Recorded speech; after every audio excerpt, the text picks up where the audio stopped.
Balls are back. Yeah, they had us the first half, I'm not gonna lie. Oh, could be Wayne! I think I got my swagger back. Oh! I love it, baby! Them orange britches. Something about them orange britches. Tennessee wins! Out of by Tennessee, Jawan Jennings. Jennings makes the catch. We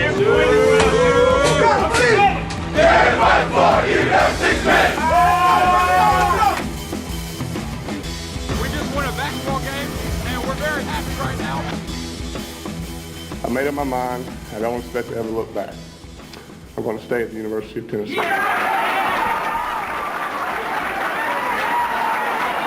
Reddit did to do and welcome into more important issues. It is Wednesday, January 27th. It is a new era on Rocky Top. Or error. It could be both. I'm not willing to say yet. It could be both. I'm not willing to say. Welcome in, guys. You know, it's I know some Vol fans, because they like the coaching search, the high it brings them. Some Vol fans may disagree, but it's good to have a guy in place. Yeah, we finally have some direction. Before February, you have a guy in place. That's good. Yeah, it's quick. It was like, what? Fired Pruitt on Monday? Yeah, so like a little over a week to get a coach in, but you also had to get an athletic director in. I think once the AD was hired, it was less than a week. Yep. Right? My timeline? It was like 5 days? I think so. My timeline is so jacked up from all this that's happened. But, you know, and I think we talked about this a couple episodes ago. With everything going on at Tennessee, with the way things have happened in the last couple weeks, in the last year, I think it's really put some perspective on the kind of job Tennessee is. I know a lot of people wanted to go out and hire a guy that had a ton of experience and go offer him all the money in the world. And I'm not saying like a lot of money wouldn't have gotten a guy here. I just think it would have taken a lot of money. And I even think if you pay that guy, I don't know if it's guaranteed, if that doesn't guarantee you wins either.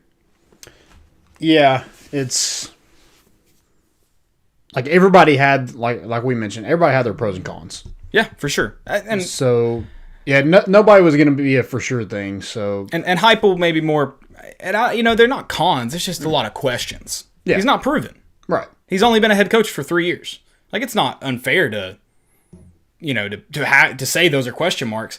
I'll say this. I guess let's get into it. We'll get into that just in a second. I do want to. Yeah, let me do the little pre-show rundown for you guys. We're gonna do Heupel to the Hill. Heupel. We debated it last night. We couldn't decide. Heupel. It's hype. Gonna talk about some of the expectations for him, for his team that he's put together. That's the one thing I do want to note. The players like it, so you at least maybe get some buy-in early on, and that's important, having the players buy in. Yeah, because at the end of last season, it was nobody looked bought in. Right, yeah. You lost the team at that point. You couldn't buy anyone in. Yeah. You lost all your chips. We're going to talk about some team news, maybe some hopefully good team news, kind of still in that wait-and-see air spot. Talk about the win over Mississippi State. Landon's got the victory cap standing by. Can't wait to put that on. A win is a win is a win is a win. Doesn't matter how you get it. Just win, baby, win. Kansas preview. You do got to clean some things up before the Kansas preview. Please. Or Kansas game. Offensively, please. Yes. Fan questions, if you got them, drop them. I'm getting onto Twitter right now and YouTube. Landon's got Facebook. Drop them in there. We've got some from earlier today, and we will certainly get to those. Jumbotron. The Jumbotron we have probably doesn't necessarily work anymore, but I still want to do it because I think it's a good Jumbotron. So we're gonna do our coaching search Jumbotron. Okay. Yeah, so be thinking about your fictional coaches that you would have. They don't even necessarily have to be coaches. No, they don't. They just fictional characters. Yeah. Because I feel like Tennessee was maybe going after some guys that maybe weren't necessarily coaches. Yeah, just fictional characters. That or just like that guy seems like he does a good job around the office. Could he do it here? That kind of thing. Like Mike Gundy. Yeah, exactly. You're on the right track. So be thinking about those. Yep. Did you mention tell us where you're listening from? I didn't. I was going to let you do that. Tell us where you're listening from. We already have Roger Lee in here from the Philippines. Oh, what's up? Mark Taylor's in here from Murrells Inlet, South Carolina. So really appreciate you guys listening in. Go check out our sponsors, Tennessee Tap House, Hound Dogs, and Blue Water Climate Control. It was warm yesterday. Today it's it's starting to rain and it's getting a little colder. You better have a good heating and cooling system this time of year. Yep. So go check out Blue Water Climate Control. Are you buying into the Heupel? I like that. I'm usually a guy that's like, when the new coach is here, I'm on the train. But I'm going to wait. I'm going to be more patient this time around. I like it. I like a few things about Heupel. I thought, can we first off, Danny White, just don't speak in front of a microphone anymore. Like, good God. Yeah. Just like some of the things he said, I'm like, just don't even say that stuff. We're not that dumb. Yeah, it's like, dude, Tennessee's been through the ringer on this stuff. You can't bullshit a bullshitter. Fair. And like some of this like smoke that I guess he wanted us all to believe in this coaching search. I mean, he was just trying to blow like he was your number one target, Right. buddy. Did you like? And could he be right? Could he have not technically offered someone? Sure. Yeah. But like, does it count if I'm like, hey, Landon, if I offer you $8 million a year, are you gonna accept it? And then you go no, and I'm like, oh, I never offered you. Yeah. See ya. Is that real? I'll take it back. Yeah. Like, come on. I mean, and I'm not. I don't know what rumors are true. I do know the rumors are out there about some offers, that at least one offer that got put on the table. But I just have a hard time believing that it took you that long to get him if he was your number one pick. Yeah. Danny White didn't really help his case today. No. But no. But he's made good hires. Right. So, I mean, you got to have faith in the guy. But yeah, some of the stuff he was and Heupel, like in his press conference, I thought he handled himself well. I don't think there was anything I was just like, here we go again. And no game, and we've talked about this with Pruitt. Like, I would love to just never hear from a coach in a press conference again, because no games, no jobs are ever going to be won in a press conference. They can only be lost in a press conference. Correct. Games can't, but jobs can only be lost in a press conference. But I mean, as far as like the things you want to hear, he said them.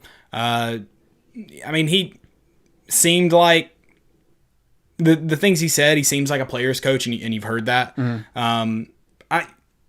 I'm not like, I've never seen, even now, he didn't win the job for me in the press conference. Like, I'm not now like, oh, he's the guy.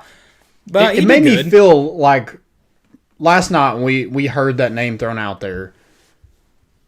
I mean, I feel like everybody was just like, what the crap? Yeah. And then in this press conference, it made me feel a little bit better about it. Yeah, I agree. And let's talk about the position of this job. We've also got Chris from Lawrenceville, Georgia. Brittany from Powell, Tennessee. I think it's Brittany. B. Nicole. Powell! Oh, sorry, not Brittany. Thought I read Brittany Nicole. My bad. I don't know. I'm sorry. I can't read. And then Bill from Roan Mountain, Tennessee. Roan Mountain. Okay. A couple weeks ago, I asked you, Tennessee, not just the University of Tennessee head coaching position. Yeah. Like, you got to add in all the factors. You've got a new AD, first-time Power 5 AD. Administration just took that stand they took a week and a half ago. Potential level 1, level 2 violations incoming. Roster in a not great spot. You're in the SEC East, where Georgia and Florida are both trending up, along with Kentucky and Missouri. Is it a top 20 job right now? I mean, obviously not. Or that many, or we wouldn't be where we are today. Right.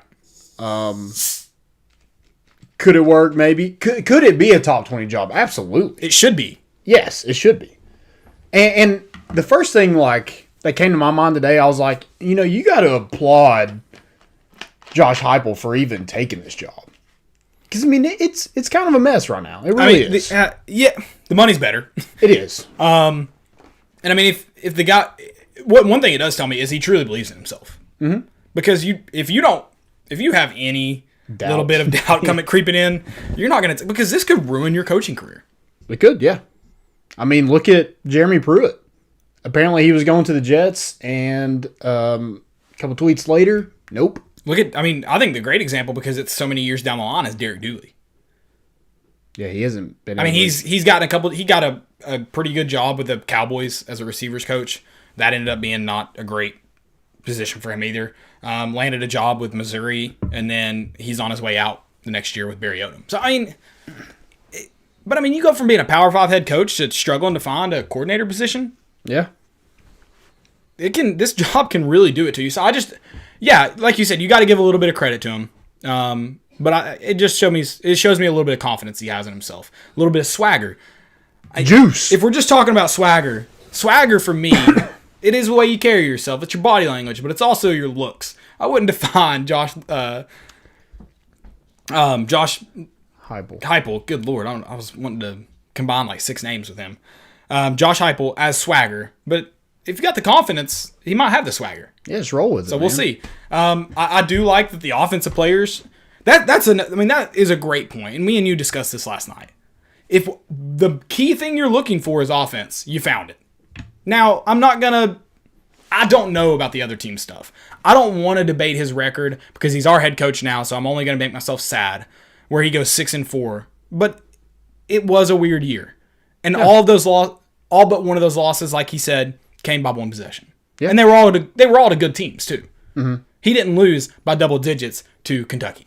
And I like how he tackled that. He was like, yeah, we lost this game. Like, he didn't, come out and say, well, if we didn't have all these people opt out. He worded it we had some stuff go against us, like everybody did. Right. And we lost some games, and it is what it is. Just like this coaching, this hire, it's over. It is what it is. Mm-hmm. There's nothing if Tennessee fans are mad about it, there's nothing they can do about it. You're going to be mad for at least the next 2 years. It's over. 3 years, maybe. Yeah, sit back and enjoy the ride. Yeah, it's if it doesn't work out, we'll do this in 3 years? Meet you back here. Yeah. But I think it's definitely going to be a lot. Eli Drinkowitz had 1 year as the head coach of App State, and he's doing okay. Yeah. Okay, I'm not willing to say he's great, but he's okay. It can be done. Now, what will make Tennessee fans really excited is what kind of staff he puts together. Because recruiting hasn't been a strong suit. Yeah, he can put up points, and that's going to get people excited. But defensively, you got to do something. I think that's the biggest hire is probably your defensive coordinator. Right. That's probably your biggest hire. And I mean, I've saw it tweeted. This was supposed to be the best staff previously in the country, or the highest paid staff, whatever we want to call it. And they just, whether it be Jeremy Pruitt's fault, whether it just be the institution's fault as a whole, that staff failed to get it done, yet they were one of the highest paid in the country. Correct. So it's definitely more than, you got to go get guys that fit, not just guys that are good. Guys that fit, guys that have the same mission. He talked about it with his offense. When you instill this offense, first you got to coach the coaches, because you're not always going to bring guys in that know that offense. So first you got to coach the coaches, and then you got to get them to coach the players. And that's just all being bought in on the same page. And that's not just instilling an offense, it's also instilling a culture. You got to do that too. It's not about just getting the best coaches, it's about getting the right coaches. Mm-hmm. And I do like he's been to a program and instilled that offense, and it seems to have worked. Right. So that gives you some hope. At least we can score points. At least it'll be exciting. Yeah, for sure. I would way rather lose 50-52 than 38-7. I plead the fifth. I'm not going to comment on that because I don't like to lose. I don't either. But I'm going to tell you right now, you got hope throughout the game if you're able to score points. Fair. That's a fair point. My pitchfork though will be at the same heat whether we lose by 6, in the 50s, or we lose by 20 and we only score 7. Correct. My pitchfork will be lit the same. So just win, baby, win. Yep. I did say this today. I tweeted this. I really feel like this was a similar situation and higher. It seemed like the administration was a bit more calm, but the situation seems similar. It's had its similarities to 2010 when Lane Kiffin left. And I do think you hired a better candidate. Sorry, I know you hired a better candidate than Derek Dooley. Absolutely. So that gives me a little bit of confidence. If we're looking at resume, you got to think that Heupel's better than Dooley, Butch. He definitely had a better record than both of those guys. Right. And yeah. And Kiffin, too. He beat Kiffin, right? Yeah. Kiffin, their situations were different. And to be fair. And Pruitt wasn't a head coach. So if you're taking experience like this coaching search did into account, he would have been hired over Jeremy Pruitt. Yeah, and that's kind of my question, because I think last night we said it, and I was like, I'd almost take, I kind of wish, if this is what's going on, I kind of wish that Tony Elliott, I'd rather have him. But at the same time, I'm like, if head coaching is what we're searching for, like he does have that head coaching experience. He does. So, I mean, to be fair to that situation, yeah, we'll see. And he's been in this league. Yeah, that's true. So I think that was part of it too. And I think you want to build a staff that's been in this league, similar to what Auburn's doing. Right. I mean, they're getting guys. Yeah, Will Friend, Tracy Rocker, getting a bunch of Tennessee guys, but it's like guys who have coached in this league and have experience recruiting and know the regions and you know, and I don't know if he didn't know. It seemed very buzzwordy to me. Him about we're going to lock down the borders, and he was claimed to not know that other, and maybe he didn't, but it seemed very like he was hitting those buzzwords. And I've heard it today, like, you know, yes, Tennessee has to lock down the borders, but more importantly, they don't have the talent, and I still believe this. Tennessee does not have the talent where you can only go and recruit. I think Austin Price even said it that was part of the question. They do not have the talent to go in and recruit in state only. Like, that's where you flourish and then go win big.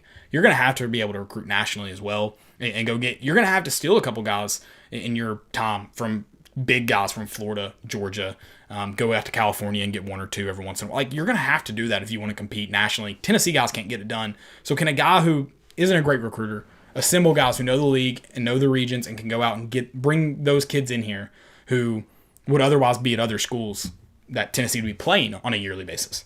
Yeah, I think maybe the closing the borders was kind of to that 2022 class in state. There's definitely more talent in that class than a lot of, you know. Correct. And a lot of that is offensive talent. Mm-hmm. So, you know, he put it out there. There was some talk on that plane ride from Orlando to Tennessee of what he needs to do. And he knew those kids. Yeah, like and I'm sure his first phone calls today were either the guys in the transfer portal or Ty Simpson and Dallin Hayden. That would be the first two calls I'd make. Right, and I'm confident they came very quickly. Yeah, in 2022 is definitely an exception to the rule of Tennessee not having just a ton of talent. And Tennessee has, I feel like, gotten more consistent in the talent they produce. Because there's always been great guys from the state of Tennessee, but it's not been as consistent as the guys out of the state of Georgia, state of Florida, in the South.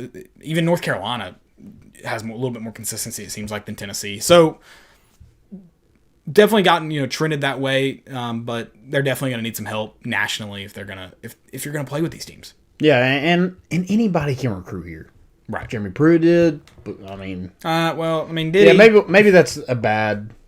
but Lane Kiffin did in his first year. I mean, Butch Jones had some classes. Butch Jones was a great recruiter. Right. I mean, he can do anything with them while they're here, but he can recruit. So I think Tennessee sells itself. So I don't his recruiting classes at UCF don't hold a lot of weight because I think it's just two totally different. Yeah, it's absolutely different jobs. We've got a couple people here on YouTube that really like the hire. Said he can build a good offense. Yeah, I mean, he does have head coach experience. I agree. I agree with those points. I don't think. Again, I think this was to be determined hire. I'm not ready to burn down the building. No. About it. Was it flashy? No, but at the end of the day, it was a guy with that checks a lot of boxes for you with offensive minded, a sitting head coach, a guy that has a winning record, a guy that's been in this league. Yeah. So I mean, there's I guess boxes that you kind of checked, and Danny White went with somebody. Whether he said that his plan was never to go after Josh Heupel, but he did. He did. He ended up doing it. So, whatever. Right. It was just something that he was comfortable with. And I don't hate it, but I think if it does go wrong, it's going to be bad. Yeah, but I mean, part of this is though too is like for me instilling a little bit more confidence in what I think of Danny White.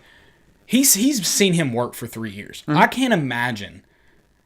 And maybe I just underestimate human beings, but I can't imagine you go to your first big job. You're getting paid $1.8 million.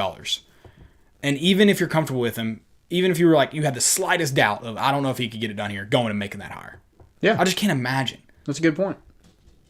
Because I feel like ADs more than coaches will get lost in the shuffle of a firing. Yeah. I don't know. That's a good point. I didn't really think about that from that point of view, but I don't know. Like I said, it's just not flashy. No, it's definitely not It's that. not going to wow anybody. But if you're able to put a good staff together, I think Tennessee fans could be excited going into next season. Yeah. And you look at the new coaches in the SEC. You got Clark Lee, Shane Beamer, Auburn Harsin. Yeah, Brian Harsin. Yeah. There's not flashy right now. Yeah, he's got to be one or two of those four, right? When you look at resume, that's fair. I honestly don't know where to go. I mean, the good news for me is he's won a lot of games, and that's what you're looking for, I think. yeah, Or, I mean, I guess won a lot for a guy who's coached for only 3 years. and he can develop a quarterback. Yeah, that's big too. And that's Jordan Love, Drew Lock, Dylan Gabriel, right. Mackenzie Milton. I mean, everywhere he's been two at UCF, they've had really good quarterback play.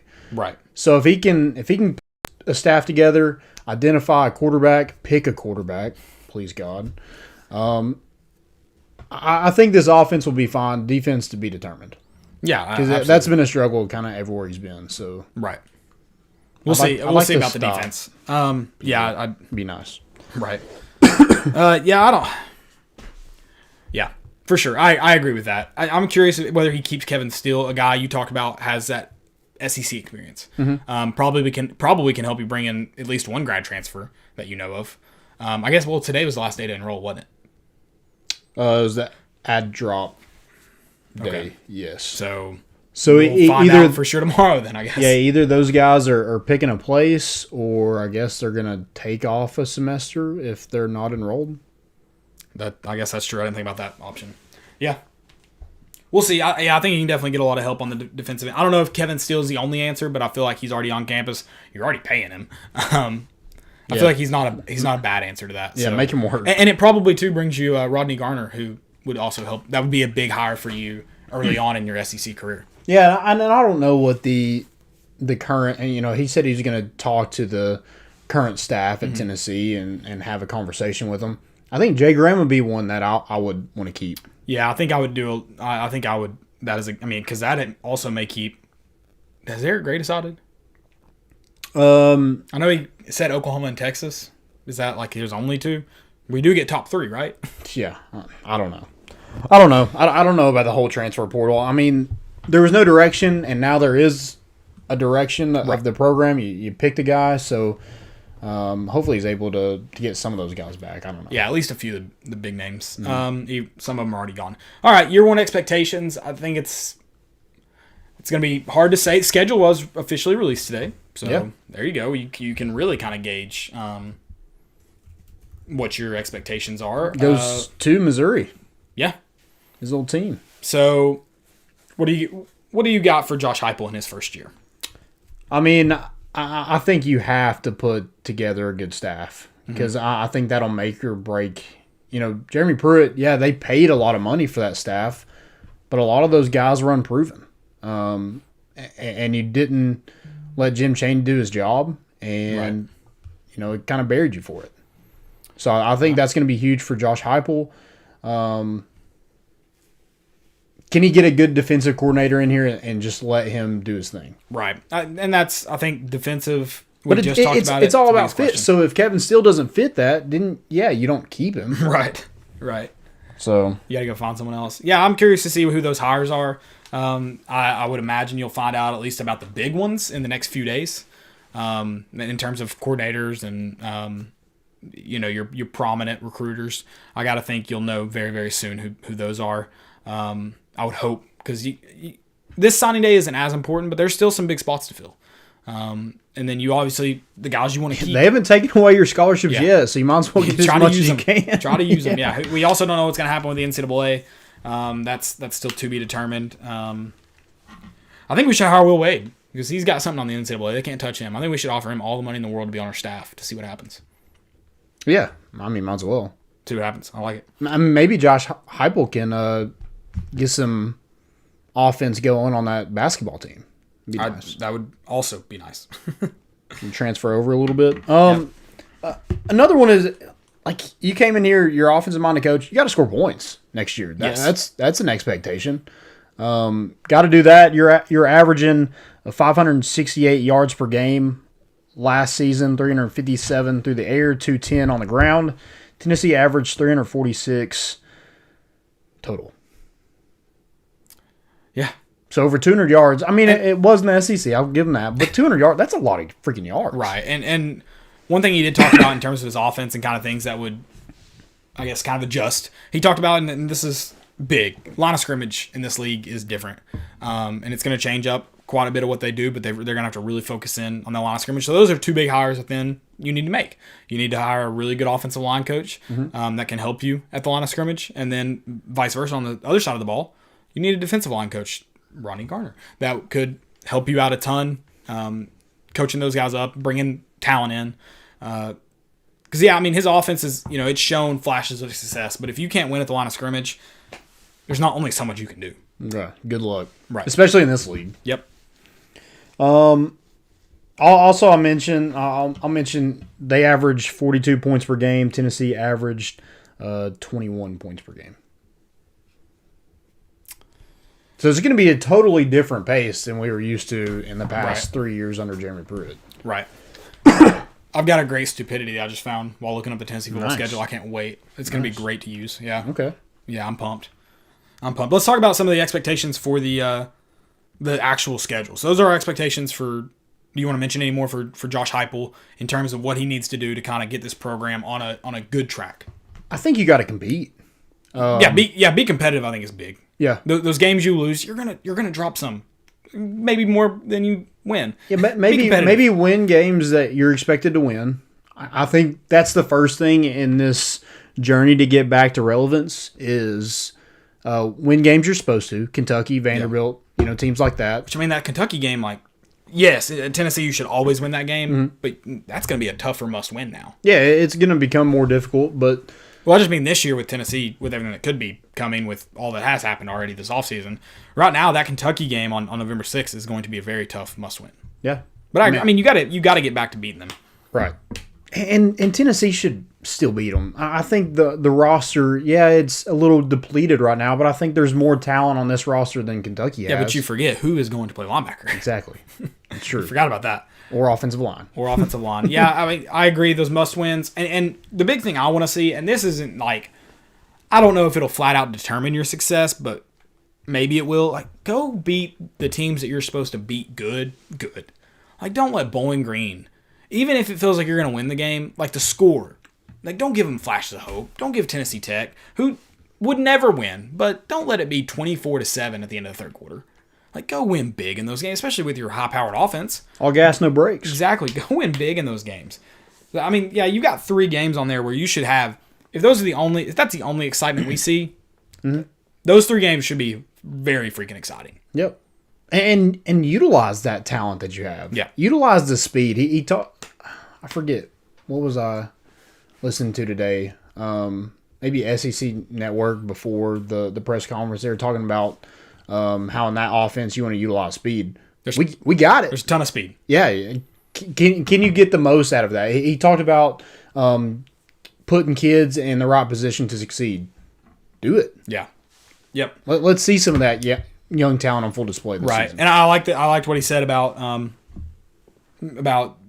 doing the things kids are good at, not finding out what they're bad at. Right. And that's easy to say. It's easier said than done because, you do want to run what it works. But you also got to find a way to tailor what works to fit what you have.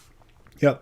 And I also liked what he said about having former players be around the program. And maybe everybody says that, but I think that's a very buzzword thing. And again, maybe because he said he didn't know about the lockdown board, maybe he has no idea. Mm-hmm. But I mean, Tennessee football has a rich history.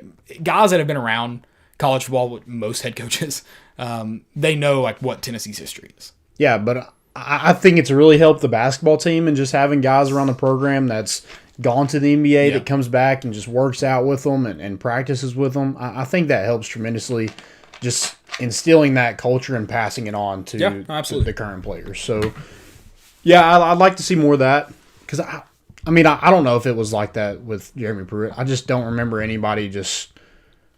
I feel like we see it a lot more with the basketball team, and I don't really see it much with the even if it wasn't guys that Rick Barnes coached here, Right. it seems like Josh Richardson and Tobias Harris are always retweeting or something about this program. Yeah, well, I think Tennessee's players have always been really good about that, both basketball, football, any sport really. But yeah, I mean, you obviously don't want the Derek Dooley where he locks them out. So this is, I guess, a good counter. Yep. All right, are you ready to give like your way too early prediction of record? Ugh. I'll go 6-6, 5-7. I mean, I feel like there are 6 really, really, really, really, really good opportunities to win. And that is not I like that you didn't say 6 ones you should win. So Bowling Opportunities, yes. Green, Tennessee Tech, South Carolina, South Alabama, and then I think you can pick your Kentucky, Missouri, Pitt. That's 6. No, it's 5. Did I say? I said 7. I did say 7 though. But yeah. I'm not. I feel like those are really, really, really. Vanderbilt. I left Vanderbilt off. That was number 6. Okay. Yeah, you should win 6 games. I mean, I feel like there's 6 really, really, really good opportunities to win. You should be, again, roster situation, you should be probably about the same as South Carolina, but with more talent. Missouri trended better, but I don't think they're anything flash. Like, they're not flat out better than you, flat out. I mean, to be determined. If you're able to score points this season, you win 2 more games. Right. And then I think Pitt, I don't think Pitt comes into Neyland. I don't think that's regardless of they've had a better program the last 5 years. I don't think they're not going to be they're not going to be super talented. And again, like you said, if you can score points against an ACC team, that keeps you in it. Yeah. So I'm not saying Tennessee wins 6 wins. I'm not willing to say that, but I feel like there's 6 opportunities to really go win games. And if you finish this year coming off, I feel like this schedule sets up very, very nicely for where Tennessee's at. And you don't have like a big gauntlet in those. No, you do have Ole Miss, Alabama, Open Date, Kentucky, Georgia. Yeah, but it is kind of broken up a little bit. It is broken up a little bit. So, I mean, that's not the worst. That's not the worst thing. You don't have just a 4-week grind and then a bye date or a bye date before that 4 weeks. So it's not terrible. But that would probably be your toughest stretch of games right there. This schedule sets up very nicely for what Tennessee's dealing with right now. And I'll just go ahead with my stupidity. I mean, if you go 6-6, you make a bowl game. Yeah, can I go ahead with my stupidity since we're on ahead. it? Because I just clicked on this Twitter picture to get the schedule. This one's from Vols Picks. I see 7 guaranteed wins prior to Wallace' article. We lost to 6?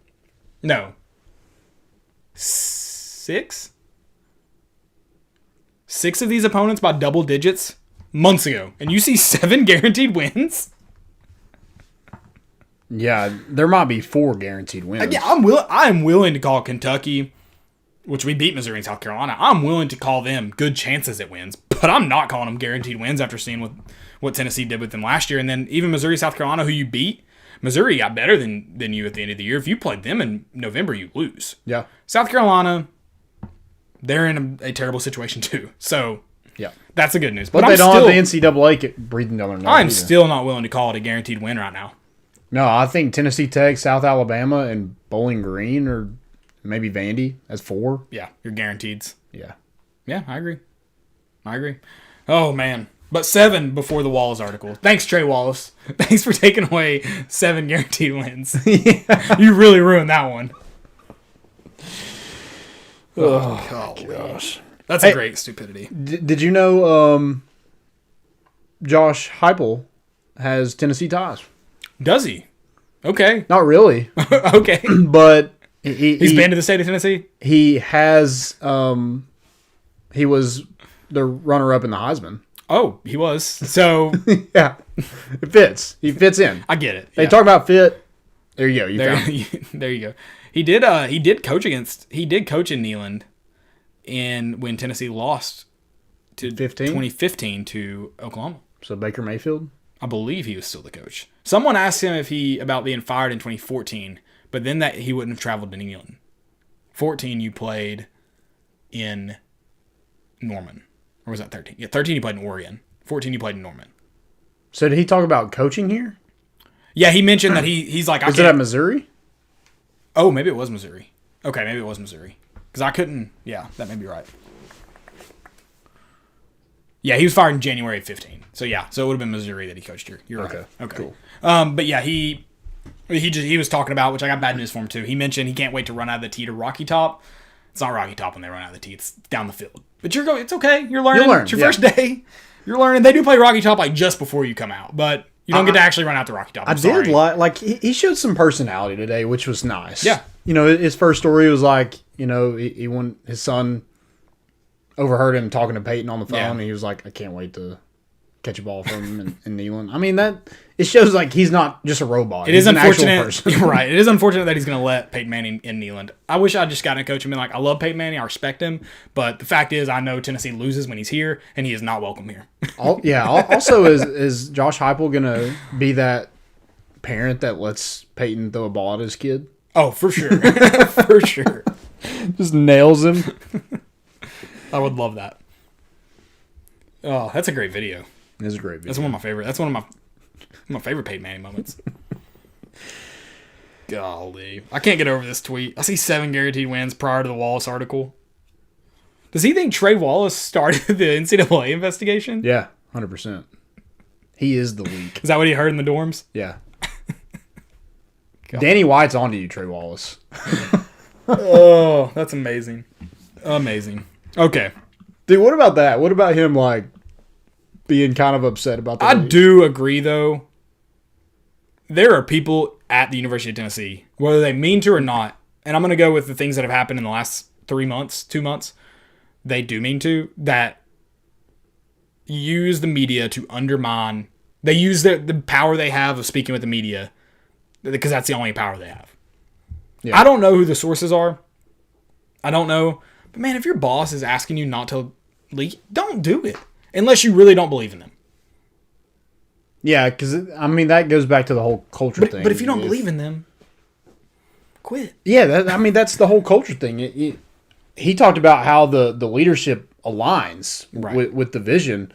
If you have people underneath you that don't trust you, I mean, that trickles all the way down. And I'm gonna tell you right now, if you work at the University of Tennessee and you're like, I'm doing this because I want more from my university, like, well, we've been doing it for a long time, and the leagues haven't done shit, so move on. Yeah. And also, this is in Orlando. Tennessee media is all over it all the time. And everybody knows everybody. Yeah. You know, this is an historic program. Well, we talked about know people from everywhere. We talked about while it's, it's a bigger town, it's also very small. It's a very small town. Right. So. Football town. But, yeah, clean it. I agree with Danny White. Clean that ish up. Clean it up. Team news. And I'm also not... I said Trey Wallace, like, if I was told that, I would have done the same thing. So I'm not mad at him. That's part of your job. So, I mean, it's not the media's fault. Nope. No, I'm sure Danny White wasn't pleased with the leak last night, but... Right. But it's not Austin Price. Yeah, it's not their fault. Nope. Yep. But I like what you said at the beginning. He does seem to care about the players. Yeah. And I think that goes a long ways. And like you said last night, we did a show last night that we're going to release this morning, but then we got this news this morning, so we had to redo the show. Hey, that's how it goes. It's part of it. Yeah, that's how it goes. But you talked about, no one was excited for the Josh Heupel thing, but then you saw Aaron Hayden. Yeah, no, I kind of felt better about his endorsement. Yep. Felt better about his endorsement. Kind of put that out there that he liked him, he believed in him, thought he really cared about the players. Yeah. So, yeah. Xavier Jackson just left a comment here on Twitter. He said Bailey just tweeted that he's locked in.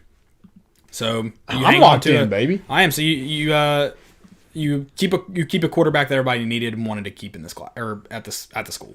Mm-hmm. That originally maybe his father's Twitter led people to believe that he would be gone if they left. So locked in. Someone on Chris Moyer said on YouTube, Derek Ansley is reported to go to the Chargers. Jay Graham to Alabama as special teams coach. The rich get richer. Yeah. I mean, Derek Ansley, whoop-de-doo. And again on YouTube, Chase talent. I support the hire until he gives me a reason not to. That's kind of the boat I'm on. I'm not gonna buy the Heupel. Buy into the Heupel? Yeah, buy into the Heupel. I'm not gonna buy that shirt. I've never bought like a Should we Butch. coin that? I've never bought an Ite or a Butch Please shirt. I've never bought them. Never think you should make them. But again, I'm going to trust the hire until they give me a reason not to. Yeah, not the other way SEC around. championship, and then we'll print the shirt. Yeah, maybe we'll see. But yeah, give me a reason not to, and I won't. But until then, I got you. So, So what do you give it? What, like A, B, C, D, E, F, G? Where are we going? it is going to be hard for me to give any, like, because again, I think it's First very reaction. underwhelming. Well, first reaction, I was like, who? Did I read that correctly? The Conor McGregor. Yeah, exactly. Yeah, I'd say like a B minus. Yeah. It's not sexy, but I think his offense is, again, I think, and maybe it was one of those things that, truly he wasn't his first candidate, whether he was turned down or not, but he goes in and sits with the student athletes and they're like, this is what we want to coach. And he's like, I know a guy. Like, I know someone who fits that description perfectly, and I agree with you. He's a great coach. Let's go get him. Like, maybe that was the thought process. I don't know. That's me completely speculating. But if he truly values their input like Danny White pretended to, maybe he went down and heard those things, and he's like, well, I know a guy that would fit perfect here. And the players, and is that a normal thing? I don't know. For players to tweet like that, I have no idea. Change is usually good. People usually welcome change like that, so I don't know. But it was nice to see them at least a little bit excited, because it's been a hard couple months for them. Yeah, it has. Yep. And maybe it was Danny White, being the marketing guy he is, just be like, hey, guys. Sell it on Twitter. Yeah, let's get some positivity vibes out there. Because I think that can go a long ways, too, is just believing in a program from the get-go. If no one's bought in from the get-go, I mean, what good are you? Right. 100%. Did you... So, I tweeted it. I said, I'm a fan. I always will be. I'll see you in Section L in September. You renew the season tickets today? I mean, I'm going to. I saw a lot of people like, I'm pulling the donation. I'm pulling the season tickets. I'm like, you can do that, but it's like... I hate to... I mean, maybe is this pessimistic? We've sucked for a long time. If we suck now, that's not like, this isn't... I don't know what the final straw will be for me, but this isn't it. No, yeah. Yeah, you're going to have to do something a lot worse. 100%. That, 100%. What would you grade the hire? I'm probably where you were at, B minus. It could go up. Yeah. It could go down. Right. But the situation Tennessee's at, I think the only place to go is up at this point. Well, you were a fan for the last decade. Come on. I know, but you were like, you went 3-7. Yeah, no, I agree. I do. You won 3 games. You're gonna have probably a postseason ban, loss of scholarships. Right. So I mean that. I do think a lot of people said no. That they're not right. interested. And not really offered the job, but whether they were offered or not, I agree. When the search firm reached out, they said no. Probably a lot of uninterest. Yeah. Yep. So he took it, man. Got to applaud the guy. Yeah. We have a direction. We have a guy. That buyout money. I'm just kidding. I'm not even gonna say that. 6 years, I don't $4 million. I don't want to speak it into existence. I don't want to do it. What is about like $3 million? His buyout at UCF Yeah, is $3 million. Yeah, I think so. Someone tweeted, "What if UCF hires Freeze or Chadwell? Then wouldn't if either of them leave Liberty for UCF? Wouldn't that mean that we got a more proven coach? Would that mean UCF's a better job than both Liberty and Coastal?" Yeah, it seemed that way. Which I'm kind of thinking that's a lateral move. I would say the same thing. But if they do leave, I could see Chadwell maybe going, like seeing UCF as a better job than Coastal. Yeah, maybe. But I think Coastal's like really, really committed to their football program over the next couple of years. Mm-hmm. So I think Liberty is as well too. I mean, they signed Hugh Freeze to a big deal. So and they play Ole Miss. Oh, do this they? Year. Yeah. Okay, I didn't know that. Let's yeah. Also, this is probably an unpopular opinion because he wasn't really on until at least Danny White was hired, but wouldn't you argue that Josh Heupel has a better resume than Jamie Chadwell? Yeah, when you look at a proven head coach. Right. Yeah, sure. And I mean, I always thought Jamie Chadwell should not be one of your first calls. So I'm not, but I was at the point, especially early this week. I was like, I mean, hopefully you've called him by now. Yeah, I mean, this hire is way better than Sonny Dykes. Yeah. Now, whatever Jamie Chadwell was able to do this year, because I think this year was probably a really tough year for a lot of coaches and players. So whatever he was able to do this year for sure was special. Mm-hmm. So. Yeah, we didn't get a guy with a losing record, so that's good. That's a plus. Accurate. Oh my gosh. Accurate. Being a Tennessee fan is hard. It's hard. It's tough. Being the head football coach at Tennessee is probably difficult too. Right. But the money's good. The money is always good. Always good. So he's making $4 million annually for 6 years. That's tough. I think maybe he can buy Butch Jones' house that hadn't sold yet in Knoxville. Maybe. And then I think after 2 years, his buyout goes down to 75%, and then in the last 2 years, I think it's 50%. See, I just want to see an AD and a coach agree to it because he does have that much confidence in him to be like, I don't even need a big buyout. Just sign the contract and let's run it. That's what I want to see. If you'd walked in the press conference and you'd been like, I expect to win here, so no buyout. I would have been like, let's ride. Like, you're my guy. Sold to the lady in the second row. Sell this shirt, let's ride. Yeah. You print That tells me confidence right there. If you're willing to put that, because Butch Jones has been living the comfortable life. He's comfortable. You can't tell me you're that competitive if you're willing to just go be an intern and you're cheesing it up for that trophy. Get out of here. Yeah, if you're doing that, you got some huge balls. It's the Arkansas State way. It is. What's their mascot? The Wolves, Red Wolves. It's a Red Wolf. Is that what he'd say? The Red Wolf way? I don't remember what his tweet said.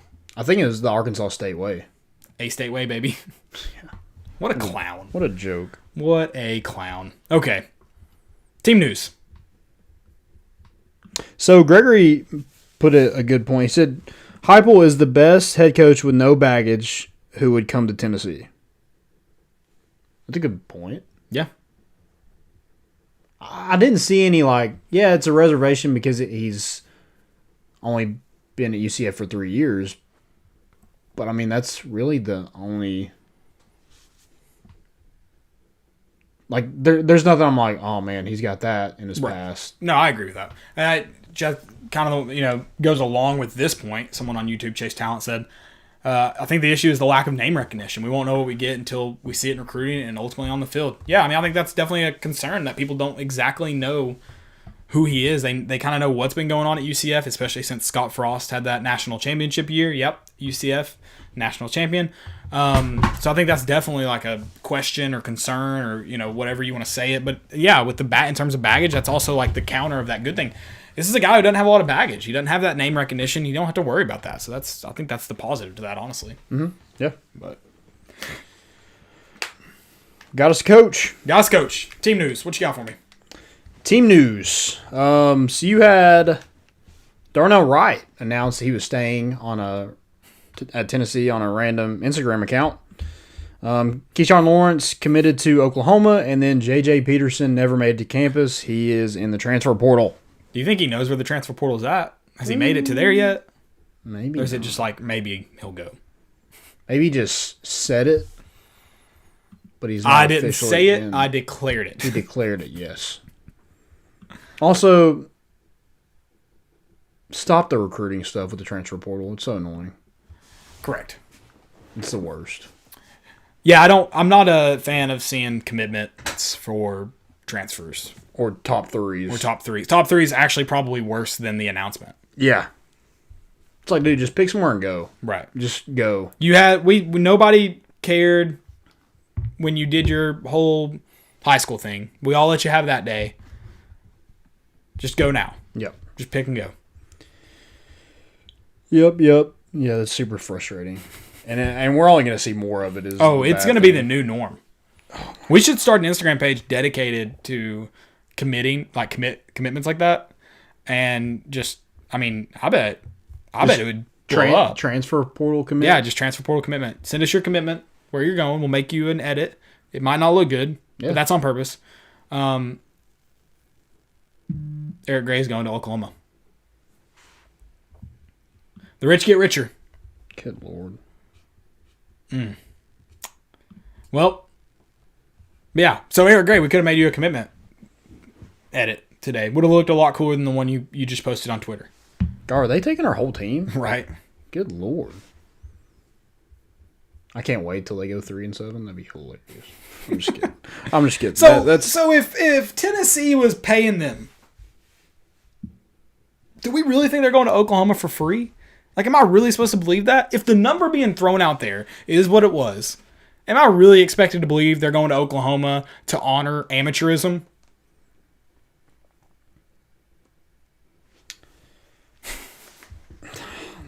I don't know. I'm just like, what is the goal going to Oklahoma? Because, I mean, you're just as far as winning a national championship as Tennessee is. I mean, at least Oklahoma can you might get in the playoff, but Tennessee doesn't have a shot in hell of even getting there. At least, like, you get there, not really Alabama anymore, but at least maybe Ohio State's one injury away from you beating them, upsetting them, and so yeah, I agree they probably won't win, but like they can at least get to the playoffs. I hate Oklahoma. They're ugly red. They're stupid carriage that always flips over in the middle of the field. Yeah, I wish they would. No, don't give it up. It's one of my favorite clips from the season, so keep it. Keep it. Like, they really get 3 of our players. They ended up getting 3?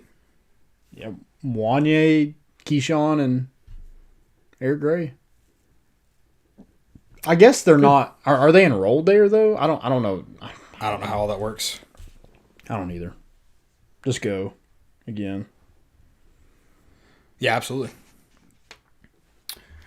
I mean, I'm kind of intrigued of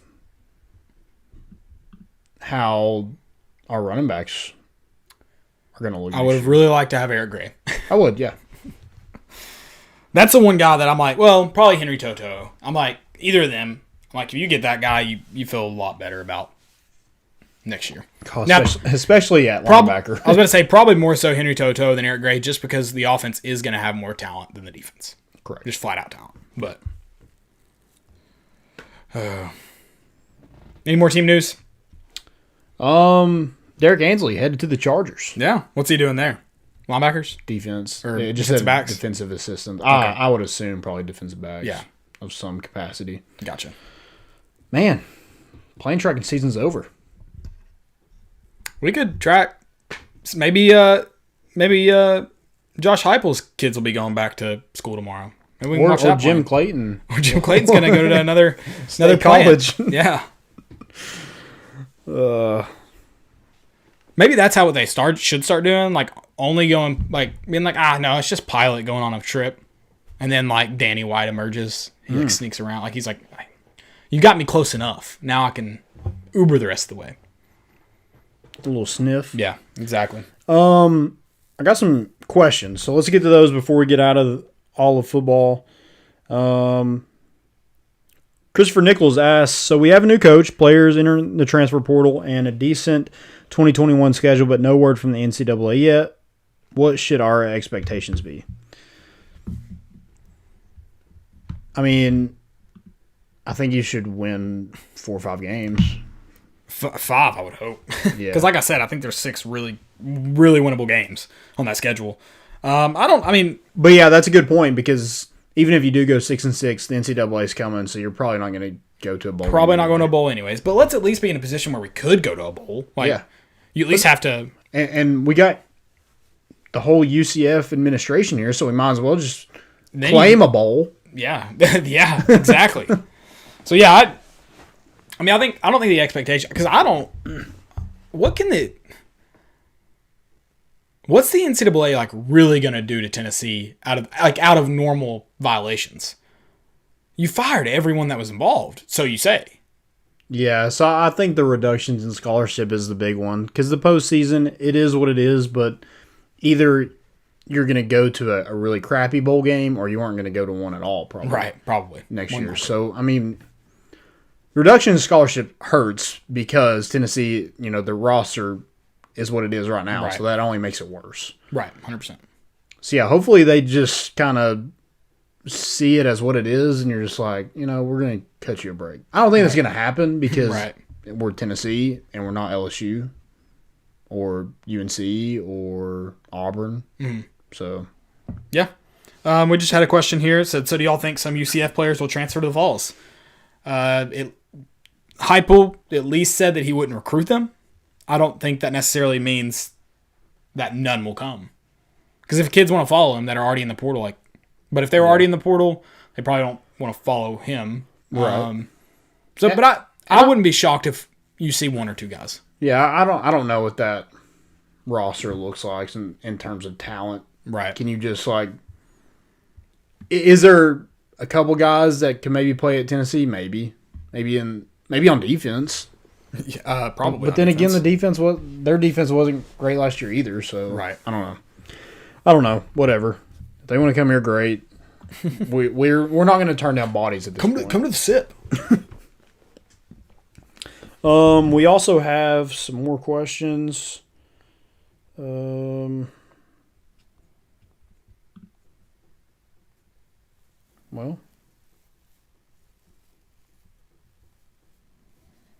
we did.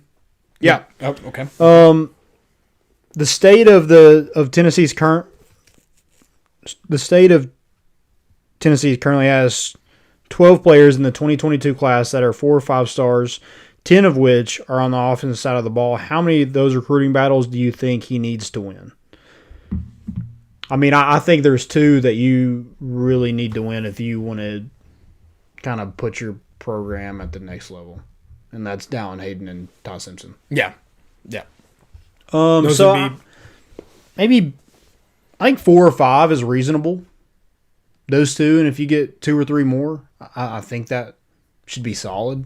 You're not going to get them all. Right. Locking down the borders, yeah, in theory, that's what you want to do, but it's never going to happen. It's not possible. Right. Also, Tennessee's a weird state, just how spread out it is. How far Memphis is from Knoxville. Yeah. Yeah, like Memphis it's almost like you're recruiting a different There's different like state. 3 or 4 SEC towns they could get to before they get to Knoxville. Right.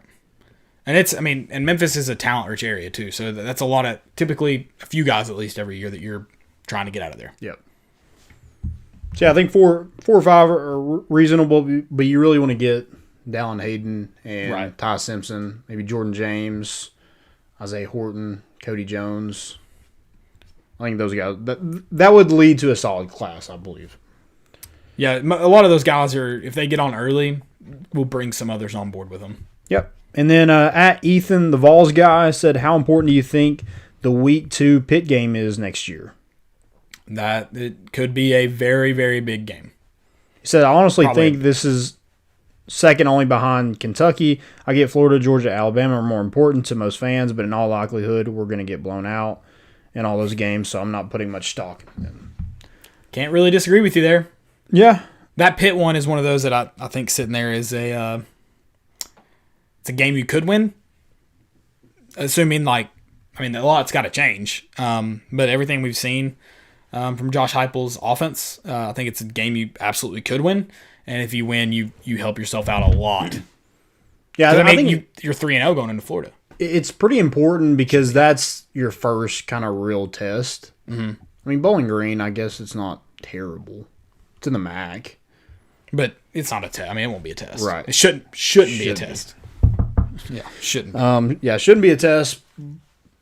But yeah, that's kind of your first real matchup, kind of with an evenly matched opponent. Evenly, I say that, but we'll Right. see. But I think Ole Miss is up there. You know, you definitely want to beat South Carolina because, I mean, that game, I think they mentioned on SEC Network today, you really see who's, and Missouri can be thrown in this as well, who's going to emerge as being that third option in the East. I guess Kentucky Right. as well. You know, which teams are going to go south, which teams are going to go north, and try to catch Florida and Georgia. Right. definitely want to get in that point. So I think South Carolina, Missouri, Kentucky are all pretty big games. Yeah, no, absolutely. In I think terms of that's the East. realistically what you're chasing this year. Yeah. Unfortunately, that's very unfortunate, but I think that's what you're chasing. So I agree. Any more questions? I think that's all we got. All right, perfect. Let's get into some good news. I know it wasn't pretty. Baseball. Oh, yes. Baseball. Got some All-Americans. So you had Max Ferguson, Tennessee infielder, was a first-team preseason All-American. Tennessee catcher Connor Pavoloni was a second-team preseason All-American per D1 Baseball. We were 1 out of 10 teams with multiple All-Americans, and I think only 2 teams had more All-Americans than us, and that was Florida and Louisville. They each had 3. So I think Tennessee's really excited about the team they got. I talked with Coach Kiv over there about their scrimmage. Said the bats look good, defense looked good. His pitching was a little off that day, but he said Frank Anderson will get us where we need to be. I like that. So super excited about this season. Yeah, I mean, and hopefully we're able to go to games at that point. But there's going to be a ton of, not just on the Tennessee side, but on the opposing side, talent be on that field. When you welcome Florida, Vanderbilt, LSU to town, it's going to be a lot of fun this baseball season. Right. And you get you mentioned some of those teams. You get a lot of highly rated teams that you get this year. And they're playing that same schedule. I think we mentioned that last episode. They're playing that same SEC schedule that they should have played in 2020. So you still get to see a ton of that talent. Yeah, I think there's 4 ranked in the top 10 that we play. Excellent. I think 3 of them are at home. Yeah, you do get several. You welcome several really good teams into Lindsey Nelson this year. Yeah. Really good teams. It'll be fun. Let's do it. Baseball. All right. Win is a win is a win is a win. I've been trying to get here all night. Been trying to. Tennessee beats Mississippi State last night, 56-53. It was not the prettiest of them all. Wasn't great. But you got off of a 2-game skid and you won. Back in the win column. Hopefully it elevates you on Saturday against a good Kansas team that's also on a skid of their own. But, hopefully it got you there. It was nice to have Jaden Springer back. He is obviously a key part of this team being successful. So hopefully having him back, again, helps you elevate your play. But I just think this Tennessee team is going to have to figure out more flow to their offense. They've got to shoot better, too. Yeah, it just wasn't. You got Kidd on the boards 42-30, and then you shot 37%. Most nights like that, you're not going to win a ton of games. Luckily, Tennessee's defense is as good as it is. Right. But, I mean, you saw last night who really Tennessee's best players are, and that's Keon Johnson, Jaden Springer. Jaden Springer was highly missed in those 3 games. You lost those 3 games, so it's great to have him back. I just think he gives you so much offensively, and those 2 guys scored 8 of Tennessee's last points last night. Keon Johnson had a big charge that he took, and they're only going to get better as the season goes. So that's good. That's something Tennessee fans can really hang on to. But we have a lot of open shots from 3, but we just can't knock them down. Right. And it's, you're jacking layups. EJ Anasigi can't hit layups. Victor Bailey Jr. is struggling to finish layups. So, you got to get what the defense is giving you. Mm-hmm. When you're struggling shooting the ball in layups, that's the easiest shot you can make. Right. So, got to be a lot better in that aspect. We only had one person in double figures last night, and that was East Bond. So who would have thought that? Because he's definitely not your strongest offensive player. Yeah, but I think he's got to be more of a go-to guy because he has the ability to just back guys down, and he can score. So I think he's got to be a guy that's consistently scoring in double digits because he's stronger. He can go over him. I mean, he should be more consistent on offense. He should. You should be able to look to him more. And he was last night, 6 for 9. He was over 2 from 3, but I mean, he had 13 points. So I don't think you can ask much more of Eastbond's. He's not a guy that's going to score 20 a game. Right. There's no way. But he should be right around that 10. Yeah, 10. 13, 15 range. Yep. Him, Fulgerson, Kumar, who played better last night. hopefully he is trending in the right direction. Last year, though, which I'd say this is probably his best game of his Tennessee career so far. But last year, he was very up and down. This year hadn't really shown any flashes. Finally looking better last night in more significant minutes. But Kumwa, Anasicki, Fulgerson, Pons, they've got to hit the boards harder. They've got to be more physical. They've got to find a way to get more rebounds themselves and help their teammates get rebounds by putting body on body. Tennessee thrives when they rebound with people. When they don't, they really, really struggle. Yep. Yeah, I think the size is going to be an issue all year long. Right. But I thought we'd be a lot better offensively than we are. I just don't think we have much of an identity. And I think that's a lot on John Fulgerson. He's the leader of this team, or should be. Right. So he's got to take control of a game. He can't shoot just 3 shots a game. No. He played 29 minutes, and first team All-SEC only took 3 shots. That's unacceptable. It's not winning. It's not a winning formula when your leader's doing that. No. I mean, he just doesn't seem like himself. He's always been a guy that is going to get pushed around and be on the ground a lot, but it just like we were on a fast break on a 3-on-1 last night, and they passed him the ball, and he acted like he didn't want to touch it. He was playing hot potato. He just had to give it up as soon as he got it. I just think you need a lot more from John Fulgerson because there's not really somebody on the bench that you can really go to and kind of challenge him. No, I mean, unless you start getting more consistent minutes from Anasicki or Kumwa, I mean, those are the only guys that could ever provide anything similar to Fulgerson. Yeah. That's it. So, yeah, like you said, you need more from John Fulgerson. I mean, his last couple performances have not been up to par, but and the Kansas, yeah, you don't have oh, God, big man. Azubuike. You don't have him giving you trouble like he has the past couple of years. But it's not going to be an easy test by any means. No.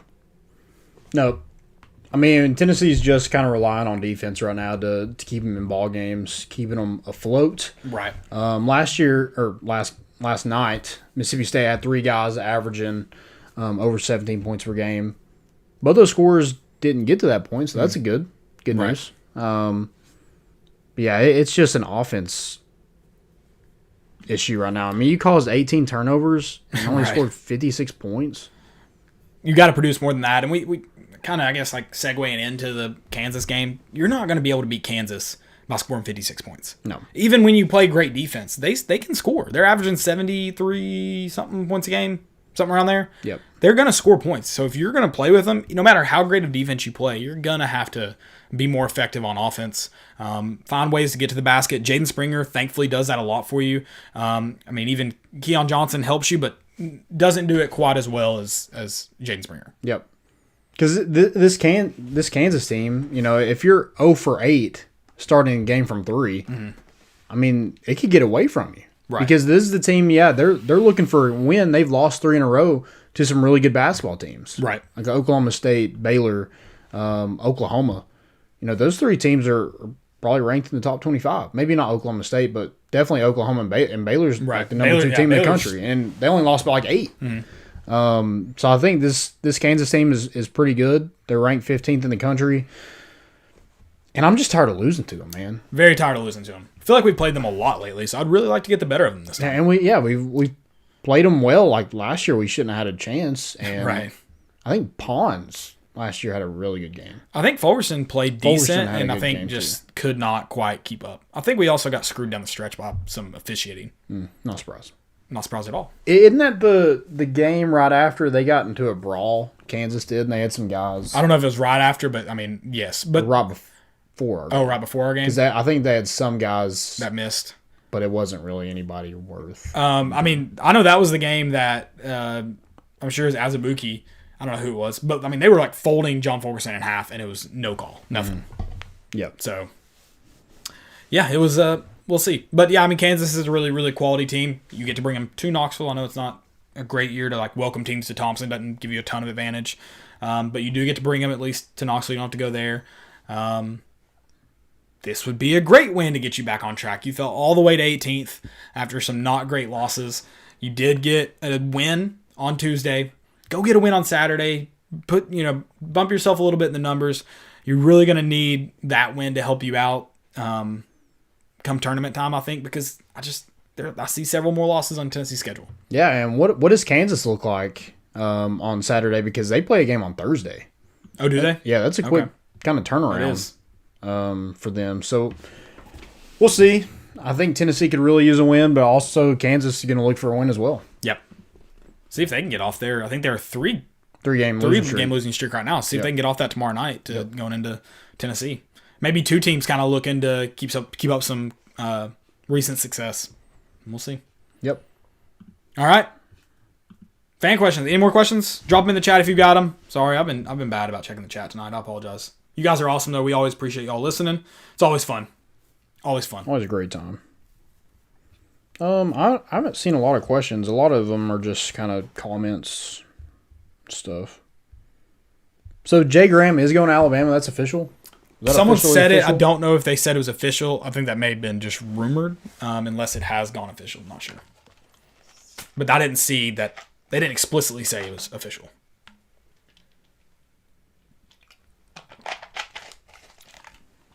You ready for Jumbotron? Let's get it. Yeah. All right. Excellent. Jumbotron. We did this, our coaching search, who we hire to take over the University of Tennessee. Fictional coaches or non-fictional, because I think my last one might have been real. I think he was based on a true story. Underdog story. But best fictional coaches that you would hire as your AD. If you're Danny White, who's taking over the University of Tennessee football program for you? Who's riding the ship and bringing Tennessee back to prominence? Who's the captain now? Exactly. It's good. Tom Hanks? Nope. Okay. Captain America. Captain Phillips? Yeah, Captain America is who I'm going with. Great leader. Lives for the moment. And his name's Captain America. That's pretty... America. He's got a great shield. Exactly. Yeah. I like it. I like Captain America. My first one, easy. Phil Weston. Kicking and screaming. Gets the job done. Took the Tigers, who were in last place, to champions. Recruited well. Went and got some Italians from a random butcher shop in town. Hired a great staff in Mike Ditka. Yeah. Even if it was for a little vengeance on his dad, he got a great staff together. And you know what? Here's the best thing. He had a little... He went crazy on us. A little crazy. But at the end of the day, he got his ish together, cleaned it up, and went and won games. Because that's all Phil Weston does, is he wins games. Tigers. Go Tigers. Just win, baby, win. My next one is Coach Taylor. Knows how to run a program. I love that one. Multiple places, too. Yeah. Is a winner. Can develop a quarterback. That's right. He started from the bottom. Yeah. One. Yeah. Yeah. So, yeah, really love Coach Taylor. He's doing pretty good in the wife category, too. So yeah, he is. Good You're for absolutely him. right. Good for him. I'm trying to remember my second one. And he's got Rick Barnes ties. Yeah, he does have Rick Barnes ties. You're absolutely right. Oh, what was my second one? I'm trying to remember now. I remember my third. Third one's my favorite, I think. I think that would actually be my number one hire. My third. So I'm going to save that for last. Who was my second? It wasn't Sandra Bullock, but Sandra Bullock I think would be a good one. You mentioned she knows the left tackle is important. Yeah. She knows the left tackle is important. That's not mine. I'm just stating that would be a good one. Yeah, if Sandra Bullock was in charge, we would definitely have offensive linemen picking up our quarterback on the ground. 100%. Yep. 100%. Okay. I don't really. I also really like Captain America because he saved the world. He can definitely save the Tennessee football program. That's a good point. It is a good point. Unless it's that far gone from saving, which I'm not willing to say it's not. I know my last one, or my second one, excuse me. It was Jackie Moon. Jackie Moon. And wait, I told you this. Corn dogs. The roster's in a rough spot. So you're kind of two birds, one stone in this bad boy. Yeah. You're getting player and coach. Promoter. Mm-hmm. Yeah. Good marketing guy. Exactly. I think that's big right now. We need a Bruce Pearl stand on the table in the cafeteria kind of guy. Shirtless. Exactly. Jackie Moon, player, coach, promoter. We don't need an owner, so he's going to have to step back that one. But I like Jackie Moon a lot to be Tennessee's head coach. The shirtless thing kind of brought this up to me. How come like every former quarterback is like gets bigger in their old age, but every like former offensive lineman gets a lot smaller? I think it was Chris. What's his name? Where's he at? He does a podcast now. He used to play for the Eagles. Chris Long? Chris Long. He talked about this. He said because he thinks I think it's a theory that linemen spend their entire lives like trying to bulk up and like eat. That when they get out of it, they're tired. Like they keep doing the exercise they're doing. They normally do, like, you know, obviously not as hard, but like keep doing the workout, and then they're eating like 3 meals a day instead of 5. Mm-hmm. So they slim down a little bit. Whereas quarterbacks or skill position players have been like watching their diet their entire life. They just let themselves and go. Then they're like, I'm done. So like even if they work out, it gets away from them. Because if you notice that, like, oh yeah, it's a thing. Like quarterbacks are huge. And Vince Young, huge. T. Martin, huge. Heupel, huge. Right. I'm sure alcohol doesn't have anything to do with it. No. I mean, look at Jeremy Pruitt in 3 years. Right. Swollen. That's stress. That's stress eating right there. Yeah, it is. Who's your third? My third. Coach Kida. Love it. Runs a tight ship. Discipline. Make sure they're getting it done in the classroom. Turning boys to men. Exactly. I love it. And wins. And he wins.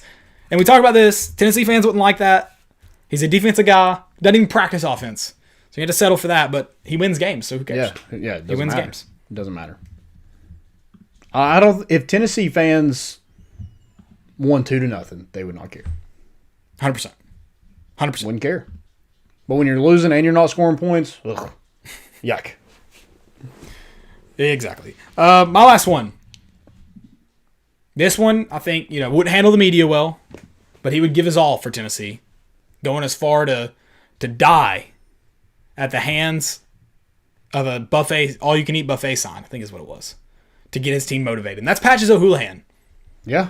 Patches O'Houlihan, phenomenal coach. A guy like Phil Weston, who took his team from nothing to winning the Amateur Dodgeball Association Championship on the Ocho. I think Patches O'Houlihan would be a great hire.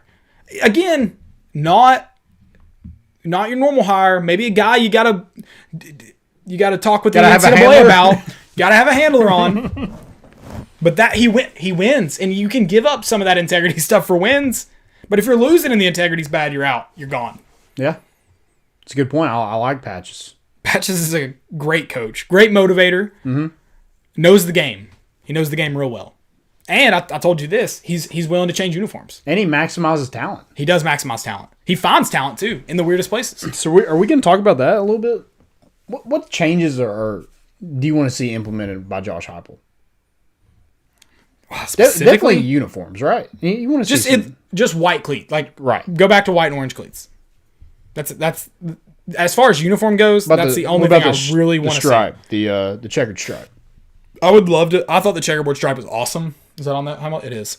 But it's not like a. Go back to white and orange cleats, please. That one I'm like, do it. Should be done day one. Everything else, flexible on. Smoky Gray is a great jersey. You don't want to do them again. I understand. It's fine. But yeah. But black.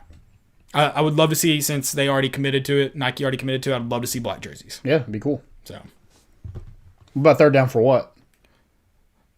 I am not personally a big third down for what fan, but if like the majority of Neyland likes it and it gets them screaming, and it's way, way better than Welcome to the Jungle. Or it's third down. Yeah. Just stating the obvious. It's third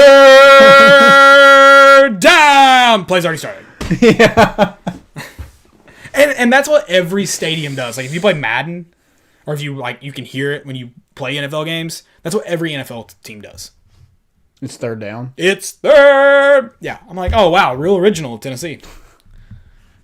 It reminds me of Dwight Schrute when he posts, "It is your birthday." Like yeah. it's a statement of fact.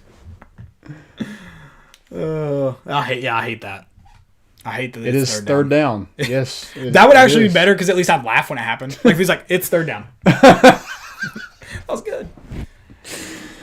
Oh my goodness. Yeah. Stupidity. Stupidity. I already told my first one. I think he might have been another one, but I don't remember.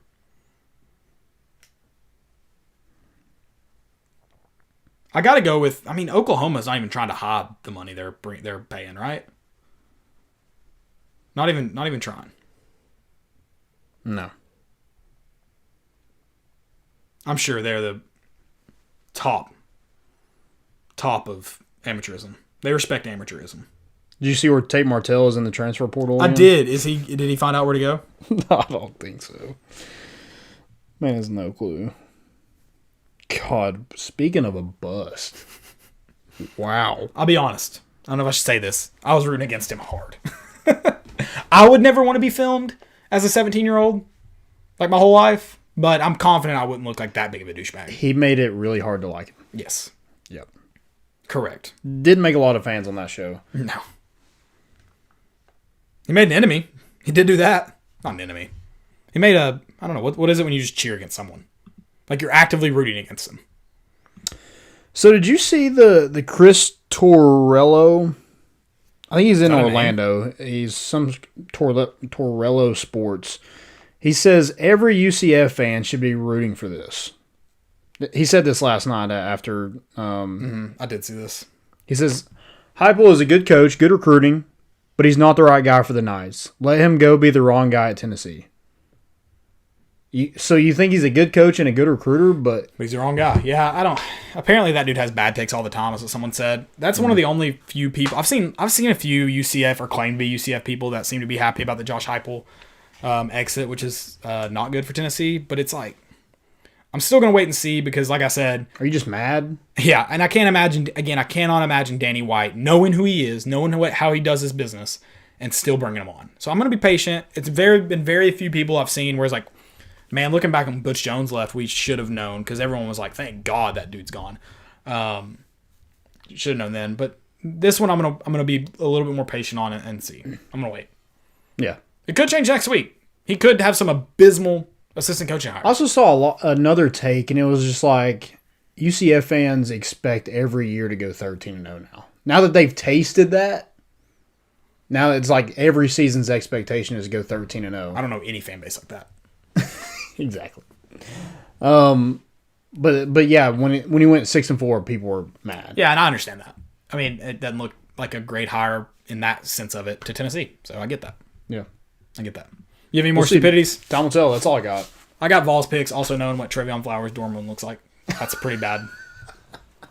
And I said this to you, if you know it, like if you see that and you're like, I know that's his, I know that's his dorm room. You don't tell people you know that's his dorm room. It's like what is Toby? Oh, when they're talking about they're playing that matchmaker game. They're all in the kitchen. Toby's in there like not a part of the conversation. Mm-hmm. And it's like, who was her crush when she was 16? Her celebrity crush. And he's like, John Stamos. But it quickly evolved to John Travolta or something like that. Mm. And you know what I'm talking about? And Toby says it. Yeah. And he's like, everyone looks at him. And he's like, me and Oscar were having a separate conversation about that. It's like, if you know that, that's one thing. Don't say it aloud that you know that. Right. That's creepy. Yeah. Because like everybody remembers like weird facts about people, but you don't want people to know that you remember that. That's weird. Yeah, it is weird. That's Trayvon Flowers' room. Oh. Yeah, like everybody's first thought is like, why do you know that? How do you know that? Oh, I love it, guys. Appreciate y'all listening. Love it. Love to be back. Tennessee does have a coach. I know a lot of you guys, not flashy, doesn't just immediately get you pumped. I get it. But be patient. I said it. The only thing we can do is cheer. Like, that's the only thing we can really control. Mm-hmm. So let's just root for him. Let's be patient. Let's see what happens. He is a good offensive coach. That's one of the big things Tennessee fans wanted. One of the big things players wanted. One of the big things Danny White wanted. So in that regard, you got a pretty good hire. So let's just wait and see how he builds a program. Let's do it. Thank you all for listening. We always love it. Let's score points. Have fun doing it. Yeah. It doesn't have to be pretty. Score points. That's all we got, guys. Really appreciate it. Go check out our sponsors, Tennessee Tap House, Hound Dogs, and Blue Water Climate Control. We're bringing the boat in, and we out.